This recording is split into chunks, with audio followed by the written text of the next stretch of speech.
Welcome, dear viewers and followers of the most shocking and exclusive news. Ladies and gentlemen, welcome to another explosive edition of the Razzle Report, where nothing is too big, too bold, or too controversial for our spotlight. Tonight, we are diving headlong into one of the most incendiary, captivating, and downright riveting topics of our time, the defiant, irreverent, and brilliantly acerbic commentary by none other than John Oliver, the maestro of political satire. In a recent appearance on The Late Show with Stephen Colbert, Oliver, ever the fearless truth-teller, delivered his unfiltered take on coping with what he refers to as Trump 2.0. And folks, believe me when I say that his words have set off shockwaves that are reverberating from the hallowed halls of Congress to the bustling streets of protest rallies nationwide. Today, we are going to unpack every scintillating detail of that moment, the eyebrow-raising quips, the fiery analogies, and the piercing insights that make John Oliver not only a beloved satirist but also a crucial commentator in these turbulent times.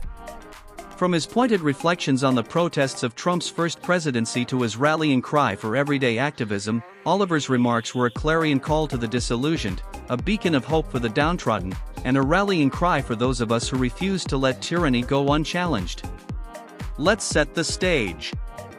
Picture this, it's a Monday evening, and the world is reeling from the rapid-fire developments of the second Trump administration, a period many are now calling Trump 2.0.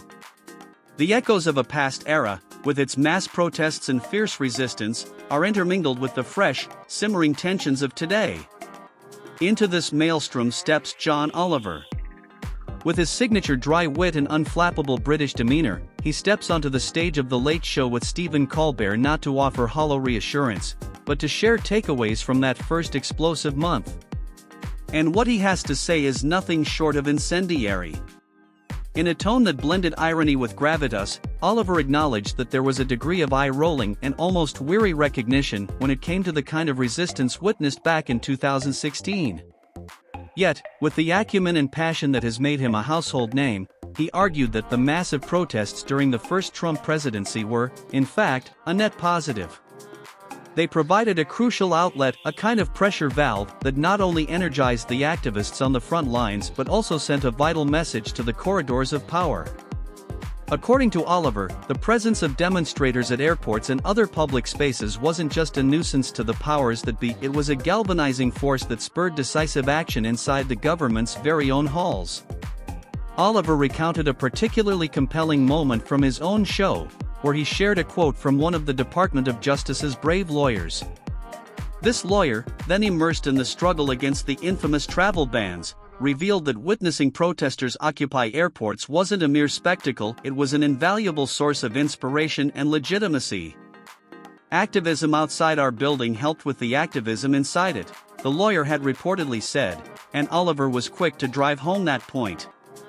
For him, this wasn't just a clever turn of phrase, it was a fundamental truth about democracy in action. But Oliver's message wasn't solely about the abstract idea of protest. No, he laid it out in stark, unapologetic terms: you can send a message. You don't have to wait just to vote.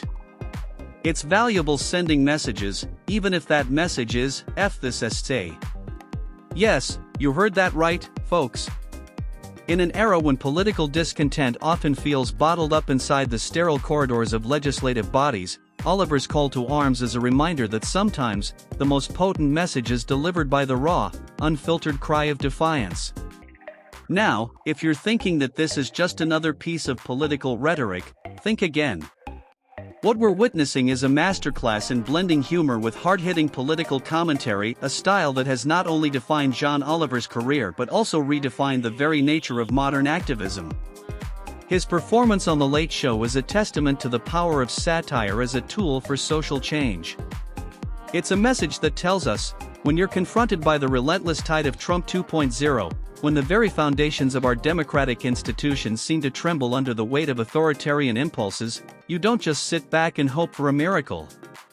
You rise up, you make noise, and you let the world know that you're not going to stand idly by while the soul of our nation is threatened. If that wasn't enough, the conversation took an unexpected yet delightfully humorous turn when Stephen Colbert brought up an article from the Daily Beast. This wasn't just any article, it was a piece that had, in November 2024, painted a picture of a teary-eyed John Oliver begging reluctant voters to back Kamala Harris. The headline alone sent shockwaves through the media landscape. But true to form, Oliver was quick to dismiss this portrayal. "I was not teary-eyed at all," he declared with a self-deprecating chuckle. "Again, I'm British. I'm dead inside, so I don't express emotions positively or negatively." Oh, the irony! Here we have a man who, despite the incendiary circumstances swirling around him, remains unflappable, a veritable rock in the storm of political passion. Colbert wasn't done teasing, however. He followed up with another provocative question regarding a September 2024 New York Times article that described Oliver as working through the rage. And what did our fearless satirist say in response? "I think I'm so inexpressive, people can just project emotions onto me," he joked. "I think I'm like a Muppet. Like, I don't really emulate, and so you can think, oh, he's angry now, or sad, and I'm probably none of those things. I'm not good enough as an actor to conjure up plausible emotions." It's a statement that is at once hilariously self-aware and deeply poignant. In a world where so many are forced to wear masks, both literal and metaphorical, Oliver's unabashed honesty is a breath of fresh air. But perhaps the most striking moment came when Colbert broached the subject of Oliver's American citizenship. Having officially become a U.S. citizen in 2020, Oliver was asked if he planned to stick it out for the next 4 years of Trump's turbulent tenure or if he would eventually return to the comforts of his native England. With a defiant glint in his eye, Oliver responded, "Oh, no, I'm sticking it out. I'm going down with the Titanic." And there it is, the battle cry of a true patriot, a man who refuses to abandon ship even as the waters around him grow treacherous. Now, dear viewers, as we begin to peel back the layers of this multifaceted story, we find ourselves at the intersection of humor, activism, and political defiance. John Oliver's words are not mere soundbites, they are a rallying cry for a generation that is tired of complacency, tired of silent resignation, and determined to fight for the values that underpin our democracy. In his trademark style, Oliver has managed to capture the zeitgeist of an era defined by uncertainty and upheaval, offering not only a critique of Trump 2.0 but also a blueprint for how ordinary citizens can reclaim their power in an increasingly polarized political landscape. Let's delve deeper into the context of this moment. The re-emergence of a Trump-like figure in American politics, often referred to by pundits as Trump 2.0, has reignited debates about populism, nationalism, and the very future of our democracy. In many ways, the political climate of today mirrors the turbulence of the past, when citizens took to the streets to protest injustices, to demand accountability, and to remind the powers that be that the voice of the people can never be silenced. It is against this backdrop that John Oliver's remarks acquire an almost prophetic quality. He is not simply commenting on current events, he is tapping into a wellspring of historical memory, evoking the spirit of past movements and reminding us that the struggle for justice is both timeless and essential. Consider, for example, the significance of the protests that erupted during the first Trump administration. For many, those protests were not just a reaction to a controversial leader, they were a symbol of a collective awakening. They were a demonstration of the power of grassroots activism, a vivid illustration of how ordinary people can come together to challenge authority and demand change. Oliver's reference to the lawyer from the Department of Justice is particularly poignant in this light. That lawyer's observation, that activism outside the building fueled the determination inside, serves as a powerful reminder that every act of dissent, no matter how small or seemingly insignificant, has the potential to create ripples that eventually lead to tidal waves of change.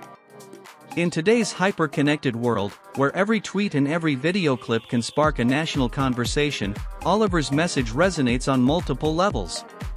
It is a call to action, urging viewers not to underestimate the power of protest, not to assume that silence is an acceptable substitute for civic engagement. Instead, he reminds us that even the most defiant outburst, whether it is a scream, a shout, or a well-placed expletive, can serve as a potent symbol of resistance. It's sometimes the strongest message to send, he declares, and indeed, history is replete with examples of moments when a single, unbridled cry of defiance changed the course of events. But what does this mean for the future of American politics? As we stand on the precipice of a new political era, many are left wondering, is there still a space for humor and satire in the fight against authoritarianism? Can a comedian truly wield the power to shape public opinion and galvanize a movement? John Oliver's performance suggests emphatically that the answer is yes. His ability to blend incisive political commentary with side-splitting humor is not just a unique talent, it is a vital form of resistance in a world where truth is often obscured by misinformation and fear. To understand the full impact of Oliver's words, one must consider the broader cultural landscape in which they were delivered. The political theater of the past few years has been marked by deep divisions, rampant polarization, and a pervasive sense of disillusionment. Many citizens have grown weary of watching their leaders engage in petty squabbles and power plays, leaving the real issues, inequality, injustice, and the erosion of democratic norms, largely unaddressed. In this context, Oliver's straightforward, unvarnished commentary offers a refreshing counterpoint. He does not shy away from the harsh realities of the political moment. Instead, he confronts them head-on, challenging his audience to acknowledge the gravity of the situation while still finding the strength to laugh in the face of adversity. Moreover, Oliver's refusal to succumb to the emotional theatrics that often characterize political discourse is a lesson in itself. When confronted with the suggestion that he was teary-eyed while imploring voters to reject Trump, Oliver's dismissive response, attributing his emotional reserve to his British nature, was not just a humorous aside. It was a deliberate distancing from the performative displays of emotion that can sometimes undermine the seriousness of a political message. "I'm dead inside," he quipped, a statement that, while seemingly flippant, carries with it a deeper commentary on the emotional toll that political turmoil can exact on those who bear witness.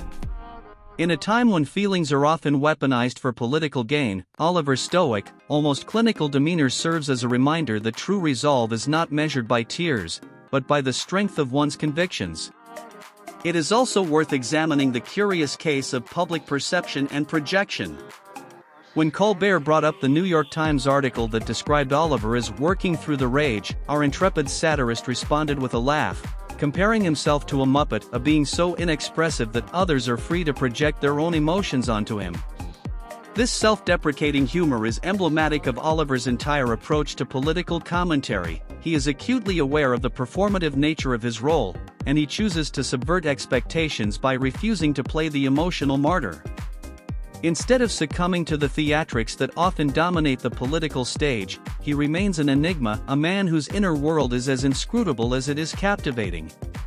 And in doing so, he challenges us all to look beyond surface emotions and focus on the substance of the issues at hand. And now, let us pivot to the heart of the matter, Trump 2.0. For those who have been closely following the political roller coaster of the past few years, the emergence of a second, more emboldened Trump is nothing short of alarming. There is a palpable sense of déjà vu, a foreboding echo of the past, when the country was gripped by fear, outrage, and a desperate need for accountability. But as John Oliver reminds us, this is not a time for despair, it is a time for action. His call for activism, for sending a message even if it takes the form of a defiant expletive, is a reminder that in democracy, every voice counts. Whether you're marching in the streets, tweeting your frustrations, or simply sharing a well-placed meme, you are part of a movement that refuses to be silenced. The analogy Oliver draws, comparing the external activism to the internal activism within government buildings, is as striking as it is profound. In a society where the lines between protest and policy are increasingly blurred, the very act of occupying public spaces becomes an act of political intervention. It is a message to the establishment that the people are watching, and that the pressure to enact change is mounting. This is not hyperbole, it is a fundamental truth of our democratic system. When citizens unite to make their voices heard, they become the architects of a new reality, one in which the demands of the many can triumph over the entrenched interests of the few. Of course, this brings us to another crucial aspect of Oliver's message, the role of media in shaping the political narrative. In an era defined by 24-hour news cycles and viral social media trends, the media's portrayal of political events can have a profound impact on public opinion. Oliver's own forays into political satire have not only entertained millions but have also forced the media to reckon with the power of humor as a tool for accountability. When a comedian of his stature can deliver a message so compelling that it reverberates through the halls of government, it sends a powerful signal that the power of the people lies not in the hands of the elite, but in the collective voice of the citizens. And let us not forget the cultural implications of his decision to stick it out as an American citizen. Having embraced his new identity as a U.S. citizen in 2020, Oliver's pledge to remain on the front lines of political commentary is a powerful statement of solidarity. "I'm going down with the Titanic," he declared, a vivid metaphor that encapsulates his unwavering commitment to his adopted country, even as the ship seems to be taking on water. It is a declaration that transcends personal allegiance, striking at the very heart of what it means to be part of a democracy in crisis. In a moment when many are tempted to retreat into cynicism or resignation, Oliver's determination is a call to arms, a reminder that the fight for justice is never over even when the odds seem insurmountable. As we consider the broader implications of this moment, we are forced to ask ourselves, what does it mean to be a defender of democracy in the age of Trump 2.0? For many, the answer lies in the simple act of speaking out, of refusing to be cowed by the forces of authoritarianism. It is a lesson that Oliver has been preaching for years, one that resonates with the countless activists, citizens, and everyday heroes who dare to challenge the status quo. His message is one of empowerment, that even in the darkest of times, the light of collective action can pierce through the gloom and inspire change. In the wake of his appearance on The Late Show, the internet has exploded with reactions. Social media platforms are awash with hashtags, memes, and impassioned commentaries, each one echoing the themes that Oliver so eloquently articulated. From Twitter threads dissecting every nuance of his performance to in-depth analyses published by major media outlets, the impact of his words is undeniable. Fans and critics alike are engaging in fervent debates about the state of American politics, the role of activism, and the potential for satire to serve as a catalyst for real-world change. One particularly viral tweet read, "John Oliver isn't just a comedian, he's a modern-day oracle. If you can't handle Trump 2.0, take a page from his book and protest like your future depends on it." Others chimed in with variations on the theme, celebrating his unapologetic stance and his willingness to take on even the most daunting challenges with a mix of humor and resolve. It is a cultural moment that transcends political partisanship, a moment when the power of laughter becomes intertwined with the power of resistance. But what does this mean for the future? As we stand on the brink of what many fear could be a prolonged period of political instability, John Oliver's message offers a glimmer of hope. It is a reminder that even in the face of overwhelming odds, the human spirit is resilient, and that when we come together to demand justice, our voices can create ripples that eventually transform into tidal waves of change. Let's take a moment to examine the historical parallels. Throughout history, there have been countless instances where the roar of the people has turned the tide against seemingly insurmountable forces. From the civil rights movement to the anti-war protests of the 1960s, each generation has faced its own challenges, and each time, the power of collective action has proven to be a formidable force. In many ways, Oliver's commentary is a call to reclaim that legacy. It is a plea to remember that democracy is not a static institution, but a living, breathing entity that thrives on the participation of its citizens. And in this struggle, every voice matters. Of course, not everyone is ready to embrace this call to arms. There are those who argue that such overt expressions of dissent only serve to deepen the divisions in our society. They claim that the very act of protest, especially when laced with expletives and defiant slogans, risks alienating moderate voices and undermining the possibility of constructive dialogue. Yet, Oliver's stance challenges this narrative. His assertion is simple yet profound: in times of crisis, silence is not an option. When the very foundations of our democratic institutions are under threat, even a cry of "F this ST" can be the spark that ignites a movement. In the midst of this debate, one cannot overlook the role of media pundits and cultural critics who have weighed in on Oliver's remarks. Across the political spectrum, commentators have praised his willingness to speak truth to power, even as they acknowledge the inherent risks of such candor. One influential commentator noted, "John Oliver's perform." If you like this news and want more, don't forget to like, subscribe, and share this video with all your friends. Until next time, sensationalist family.